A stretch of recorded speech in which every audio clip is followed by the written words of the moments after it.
Kad u Dalmaciji osvanu topli sunčani dani što već vuku na ljeto, najbolje provesti vrijeme na festivalu Dalmacija Wine Expo u Makarskoj. Kažu da je to najšarmantniji festival vina, no jedno je sigurno, prezentacija kulinarskih nadmetanja i degustacija bilo je na pretek. Cijeli je grad bio uključen, a moglo se vidjeti i degustirati kakve sve vrijednosti možemo ponuditi na turističkom tržištu.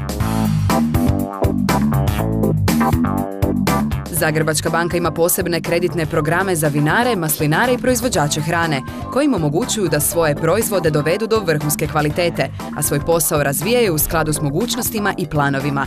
Banka je stoga sa zadovoljstvom bila sponzor ovog festivala dalmatinskih delicija.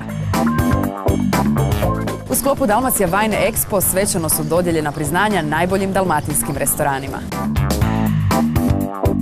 Oni su odabrani u velikoj akciji Dobri restorani koja je iznjedrila listu najboljih na hrvatskoj gastrosceni.